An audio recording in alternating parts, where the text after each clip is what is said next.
La région du Centre-Est reçoit le flambeau pour l'organisation du 11 décembre 2019. Le flambeau qui a quitté Manga a d'abord traversé plusieurs localités avant Tenkodogo. Et à chaque étape, malgré la nuit tombée, les populations sont sorties nombreuses pour accueillir le flambeau du 11 décembre prochain. Ambiance à suivre dans ce journal. Dans l'actualité également, le Burkina Faso et le Ghana passent en revue leur projet de développement commun. Cela se passe à la 12e conférence de la commission mixte de coopération qui se tient dans la capitale ghanéenne. La coopération entre les deux pays concerne des domaines tels que la politique, l'énergie et l'économie. L'ouverture des travaux à suivre dans ce journal. Et puis dans cette édition également, nous verrons les résultats d'une étude sur la sécurité. C'est une étude réalisée par l'Institut national des sciences des sociétés à travers une approche qui donne la parole aux communautés à la base. Leur perception de l'insécurité à découvrir dans ce journal. Mesdames, Messieurs, bonsoir. Merci de nous suivre. Nous ouvrons ce journal avec les nouvelles émanant du Conseil des ministres de ce mercredi. On apprend que le gouvernement a pris une mesure d'urgence pour améliorer la fourniture en électricité au niveau de Ouagadougou. Dans le domaine de l'éducation, Ouagadougou et Bobo-Dioulasso se verront bientôt dotés de lycées scientifiques. Des détails avec Lassina Ouattara et Inoualkoy Janine Kambiri. L'installation de l'harmattan est le plus souvent synonyme de méningite dans notre pays. Le gouvernement prend les devants et adopte un plan de préparation et de riposte à une éventuelle épidémie de méningite en 2019. Il s'agit de renforcer la surveillance épidémiologique, améliorer la disponibilité des médicaments et des vaccins avec une campagne de vaccination, le tout d'un budget de plus de 2,78 milliards de francs CFA. Et au titre du ministère de l'Énergie, une mesure d'urgence est annoncée en ce qui concerne la fourniture et la gestion de l'électricité pour pallier à la période chaude qui va arriver à partir du mois de mars 2019. L'une des solutions proposées par le ministre de l'Énergie et qui a été acceptée par le Conseil, c'est que suite à un appel d'offres international restreint, une entreprise a été choisie. Il s'agit de la société Agreco qui va donc installer une centrale temporaire qui va injecter donc 50 MW au niveau donc de Ouagadougou. Nous avons les interconnexions avec le Ghana qui doivent se développer et avec la Côte d'Ivoire. Mais vous savez que pour différentes régions, il peut y avoir donc des ralentissements sur ces lignes-là. Et nous ne voulons pas connaître donc les situations que nous avons connues les autres années sur ces points-là. Au titre du ministère de l'Éducation nationale et de l'alphabétisation, le Conseil a adopté un appel d'offres relatif à la construction de 2 lycées scientifiques à Ouagadougou et à Bobo-Dioulasso d'un montant de plus de 5,291 milliards de francs CFA. Des lycées qui devront être ouverts à la rentrée prochaine en octobre 2019. Le Conseil, tout en félicitant les populations de la région du Centre-Sud pour le bon déroulement des festivités du 58e anniversaire de l'indépendance du Burkina, il a encouragé la région du Centre-Est qui a pris le flambeau de l'organisation du 11 décembre 2019. Et justement, depuis 2 heures du matin, le flambeau du 11 décembre est arrivé à Tenkodogo. La capitale de la région du Centre-Est accueille l'organisation des festivités du 11 décembre 2019. Mais avant Tenkodogo, le flambeau a traversé plusieurs localités où les populations sont sorties en liesse pour l'accueillir. Ambiance et commentaires avec Oscar Soulama et Tanga Kafando. Dernier épisode du 11 décembre 2018 à Manga. La région du Centre-Sud passe le flambeau à la région du Centre-Est.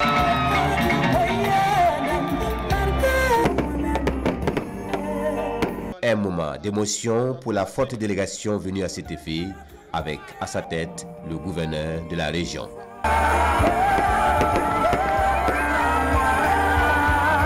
La fête nationale, c'est l'occasion de réaffirmer les liens de solidarité, d'unité et de fraternité. Donc avoir l'occasion d'abriter cette fête-là, vraiment un signe honneur pour notre région.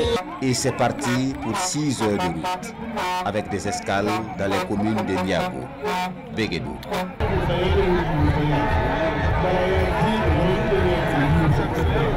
Komtoïga et Garango.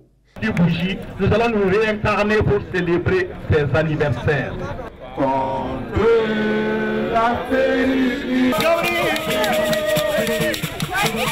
Et à chaque passage, c'est une population fortement mobilisée qui attend malgré le froid.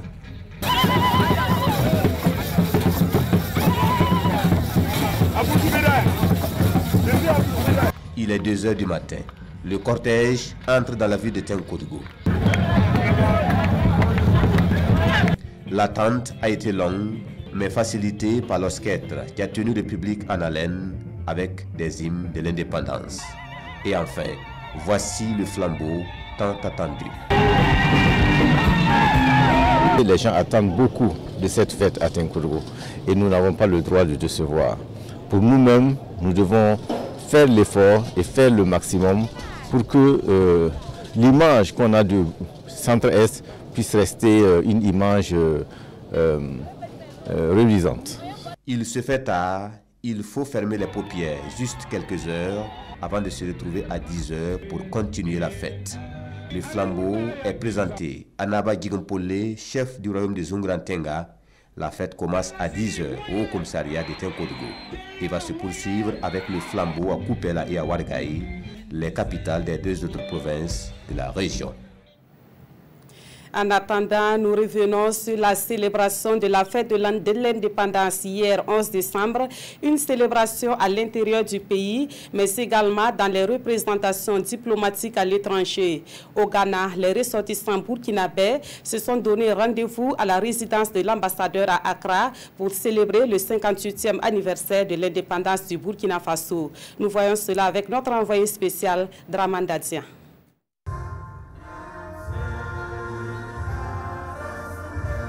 Le Ditanien, Anthony à Accra, la capitale ghanéenne. Nous sommes à la résidence du diplomate Pengre Noma Zagré. Une montée des couleurs loin de la mère patrie.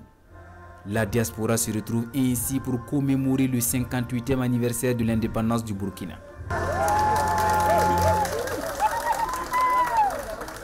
Une fierté et une manière encore de renouer avec les valeurs et les liens au niveau de la mère patrie. Ça nous donne une grande joie, une grande prospérité. Avec nous félicitons nos anciens présidents, nous les diasporas. Nous voulons le bien de Burkina Faso. Nous prions notre président, M. Roch-Christian Kabore, avec son entourage. Unité, identité collective et solidarité pour faire face à la menace terroriste. L'ambassadeur Zagré parle aux Burkinabés vivant au Ghana. Sécurité et développement au Faso, le discours du chef de l'État est suivi de près. Et le thème de ce 58e anniversaire qui nous invite à la bonne gouvernance, qui nous invite à l'équité sociale, à l'union, et sont des valeurs que nous allons travailler à développer ici au sein de la communauté, et afin que la communauté, la diaspora burkinabé qui est ici au Ghana, et soit vraiment solidaire des grands projets de développement. Justement, la célébration de la fête nationale 2018 se tient à 24 heures de l'ouverture des travaux de la 12e commission mixte de coopération entre le Burkina et le Ghana. La délégation burkinabé est ici avec une vingtaine de projets communs de développement à soumettre à la partie ghanéenne. Voilà, comme évoqué, nous restons à Accra où le Burkina Faso et le Ghana revisitent leurs projets communs de développement. Nous parlons ici de la 12e conférence de la commission mixte de coopération qui embrasse divers domaines tels que l'économie et l'énergie. Les experts burkinabés et ghanéens ont 3 jours pour examiner une vingtaine de projets et accords. Nous suivons l'ouverture des travaux avec Draman Dadia. 2 pays amis. Une vision commune, le développement. Le Burkina et le Ghana veulent insuffler une nouvelle dynamique à leur coopération entamée au lendemain des indépendances. Avec une vingtaine de projets sur la table, la délégation burkinabé entend mettre toutes les chances de son côté à l'issue de cette 12e commission mixte de coopération. Au niveau de la sécurité, je pense que les discussions sont assez avancées pour pouvoir signer des accords de coopération entre nos 2 armées et nos différentes forces de défense et de sécurité. Je crois que pour le transit également, il y a de bonnes évolutions. Bon, au niveau ferroviaire, les parties ont discuté depuis, je crois, plusieurs mois déjà. Et nous avons certainement des chances de faire des avancées sur ce plan également. En tout cas, nous comptons avoir des discussions fécondes et des résultats fructueux. Après l'ouverture des travaux, les experts des deux pays se retrouvent en commission paritaire pour finaliser les différents accords avant l'étape de la signature. Des projets d'intérêt commun pour le Ghana et le Burkina. Deux voisins prêts à donner l'exemple en matière de coopération sud-sud. Autre point de l'actualité, ici au Burkina Faso, un colloque se tient depuis ce matin à Ouagadougou sur l'eau, l'énergie, l'alimentation et l'habitat. Ce colloque vise une meilleure compréhension des défis à relever pour une bonne maîtrise des domaines ciblés. La rencontre à laquelle prennent part des chercheurs venus du monde entier est initiée par l'Institut international d'ingénierie de l'eau et de l'environnement. Amadou Ilboudo, Frédéric Etienne Bassenga. L'Institut international de l'ingénierie lance les travaux de son premier colloque sur le nexus eau, énergie, alimentation et habitat. Ce sont 12 heures pour partager les résultats des chercheurs venus du monde entier. Les deux yeux mettent les petits plats dans les grands avec en ligne de mire une croissance verte en Afrique. Ce colloque qui va se tenir désormais tous les 2 ans rentre dans le cadre des grandes conférences thématiques que l'Institut des yeux va organiser de façon régulière, du genre Africa Water, écomatériaux, biocarburants, Africa Solar, etc. Il vise à une meilleure compréhension des défis majeurs pour la maîtrise de l'eau, l'énergie, la sécurité alimentaire et la construction durable, afin de stimuler une croissance verte en Afrique à travers des contributions scientifiques. Qui parle de sécurité alimentaire et d'énergie renouvelable, croise sur son chemin le Larlé Naba Tigré, parrain de ce colloque. Cette rencontre pour lui est une opportunité. Des discussions et les suggestions qui résulteront de ces 3 jours de colloque apportent une contribution positive à l'amélioration du bien-être de nos populations et une protection de l'environnement et donc de notre planète. Il est temps que notre génération, votre génération dirais-je, trouve les moyens de développer notre continent durablement et de léguer un continent meilleur aux prochaines générations. Ce colloque va se dérouler sous forme de sessions plénières et de sessions parallèles sous le thème général « Science et éco-innovation pour une gestion durable des ressources naturelles ». Une visite du pôle de croissance de Bagré est également prévue dans le cadre de ce colloque. Et en rapport avec cette actualité, sachez que le président de la République du Tchad est attendu demain à Ouagadougou. Idrissa Déby Itno va parrainer la célébration du 50e de l'Institut international d'ingénierie de l'eau et de l'environnement. Cette cérémonie se tiendra à l'université Ouaga 1, professeur Joseph Kizerbo, le vendredi 14 décembre à 10h.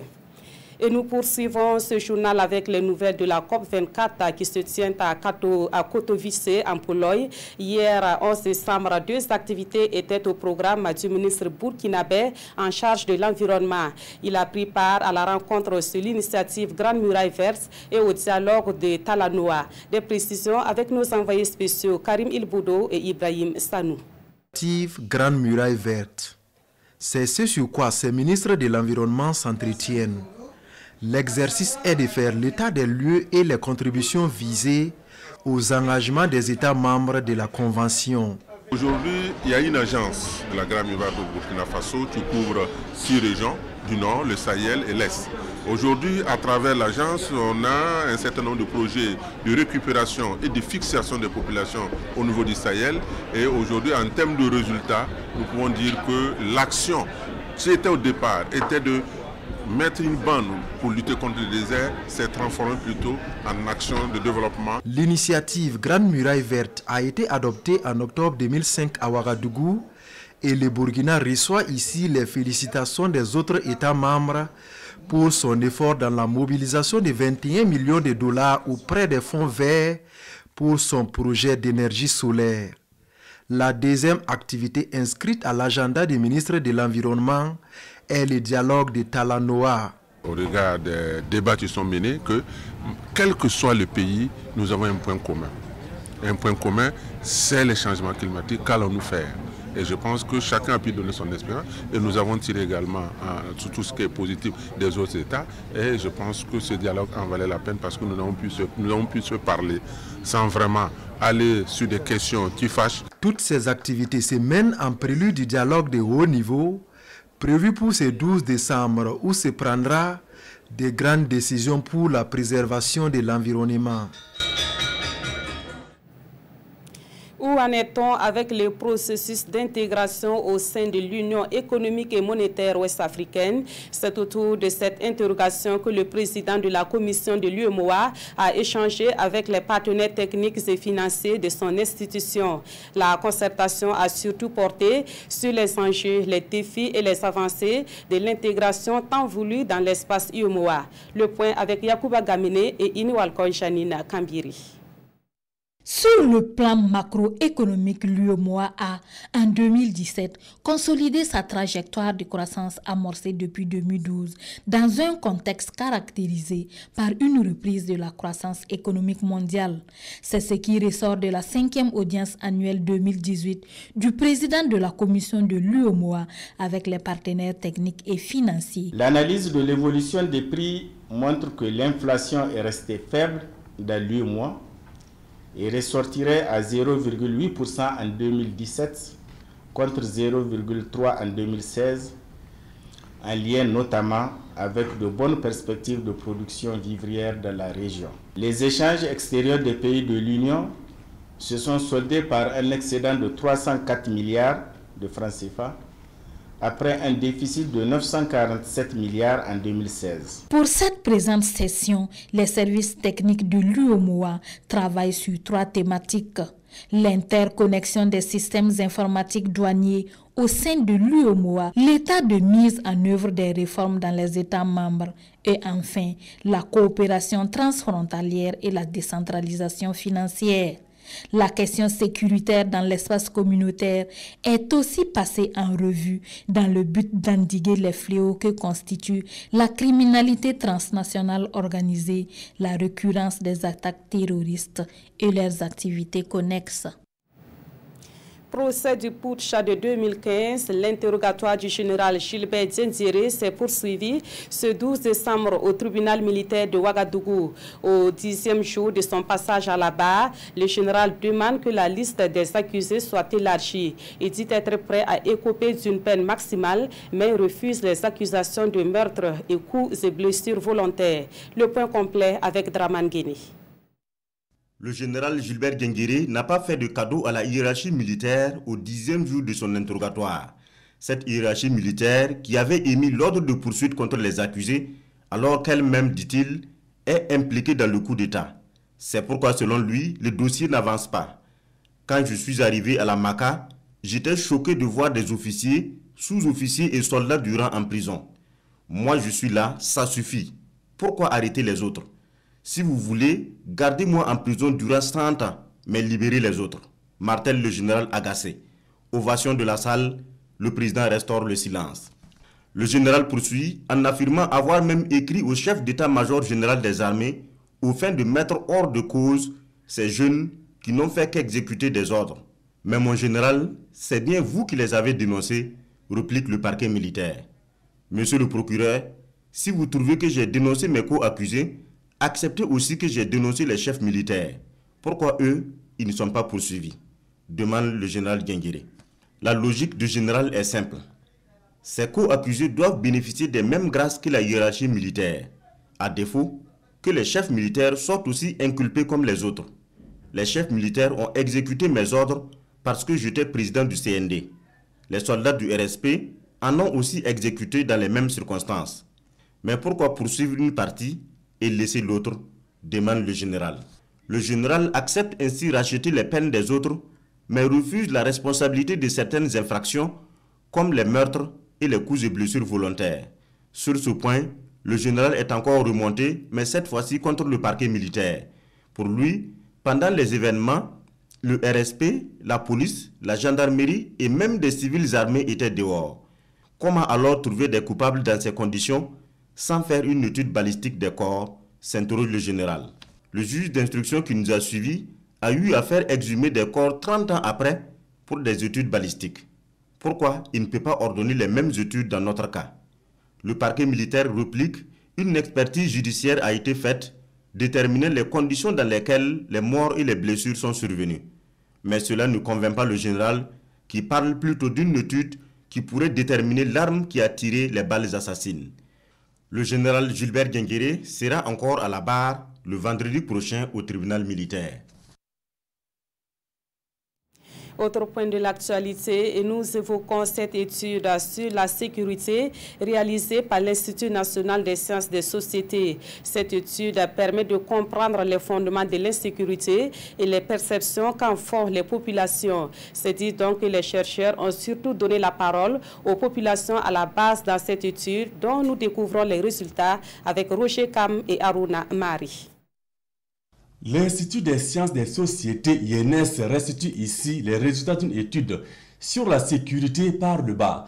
L'enquête a été menée dans 13 communes de Burkina. Elle s'est focalisée sur les perceptions des populations à la base. L'étude a été réalisée par une équipe composée de chercheurs de l'INS et de l'Université Uppsala de Suède. Il faut arriver à mettre l'accent sur la commune, la formation des conseillers, la formation, donc l'emploi des jeunes dans les communes et mettre surtout les communes qui sont un peu délaissées loin donc du centre urbain comme Ouadou. Alors donc il faut arriver à impliquer davantage les femmes parce qu'elles sont en mesure d'apporter d'autres armes qui puissent permettre donc de lutter contre la montée de l'extrémisme violent et puis l'insécurité. Il y a aussi la question des forces de l'ordre et de sécurité, parce qu'il est ressorti que les populations estiment que ce sont les structures qui sont les plus habilitées à pouvoir assurer la sécurité humaine, etc. Mais il y a aussi des récriminations contre des exactions. Ce qui nous a marqué, c'est l'unanimité de fait que les gens attendent énormément de l'État. En même temps, les gens voient qu'il y a beaucoup de problèmes avec l'État. L'État n'arrive pas à assurer la sécurité, c'est-à-dire on n'a pas assez de gendarmes, on n'a pas assez de policiers, on n'a pas le sentiment de sécurité partout dans le pays. Pour les chercheurs, la lutte contre l'insécurité est une attitude citoyenne. Ce combat requiert l'engagement de tous.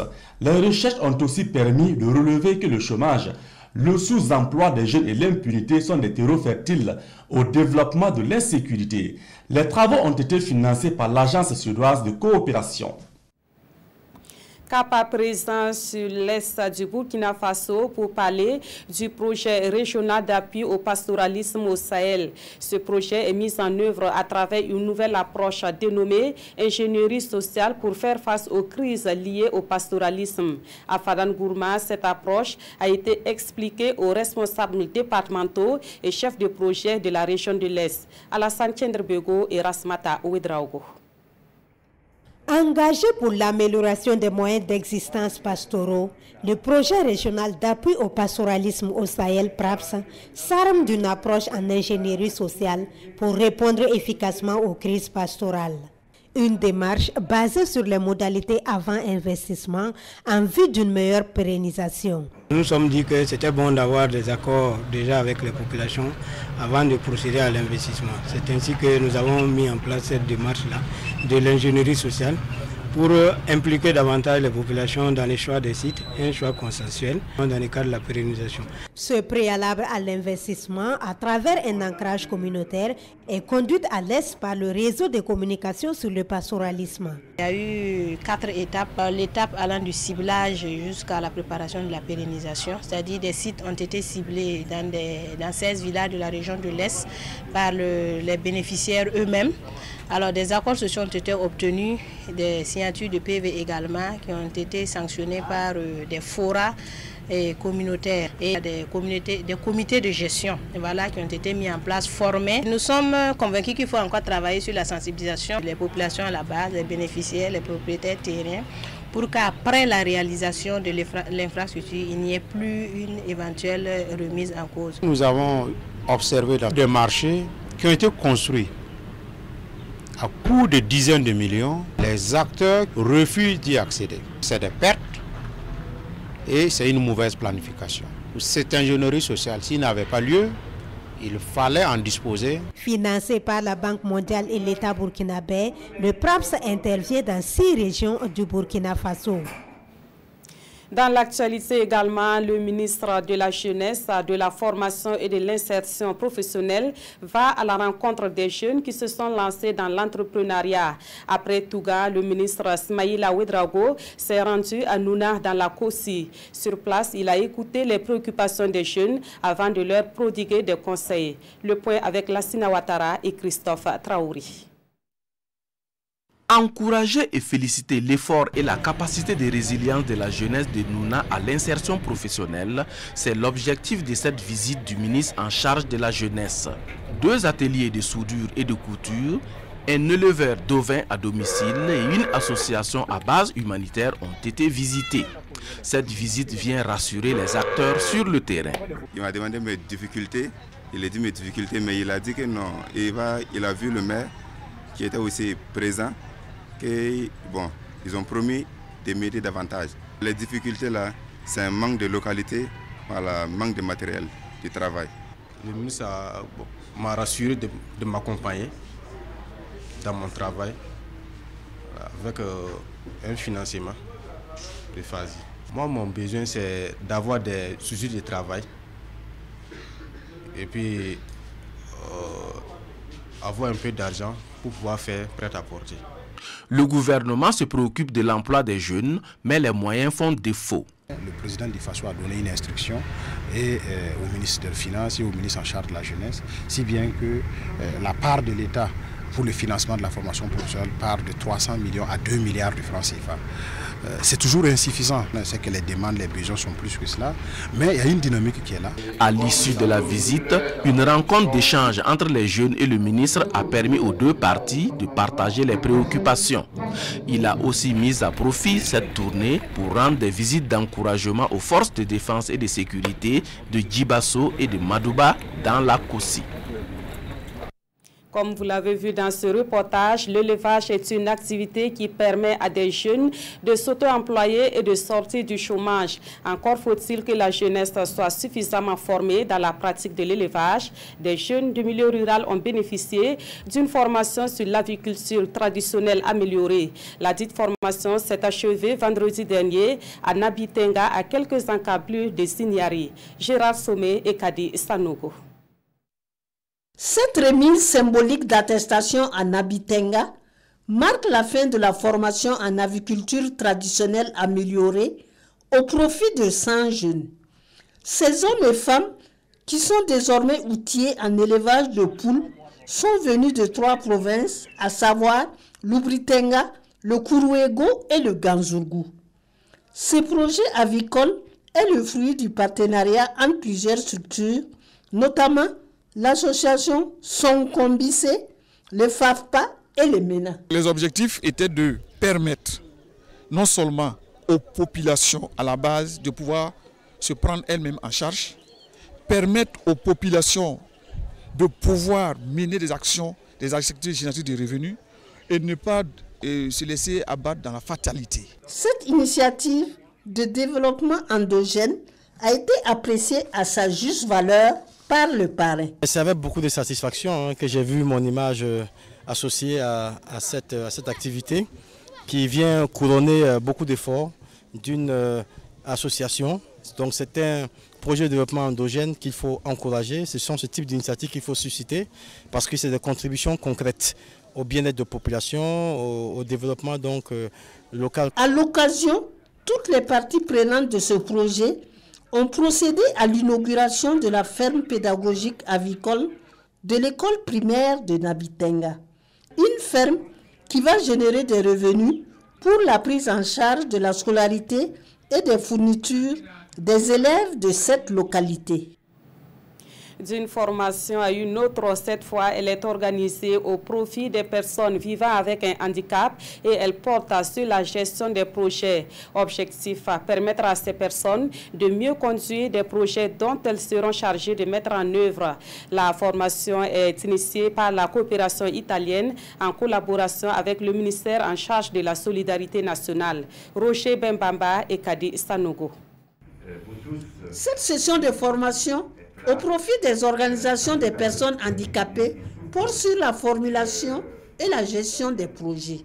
Elle réunit tous les acteurs du domaine du handicap en charge des activités de planification, de plaidoyer, de lobbying et de levée de fonds.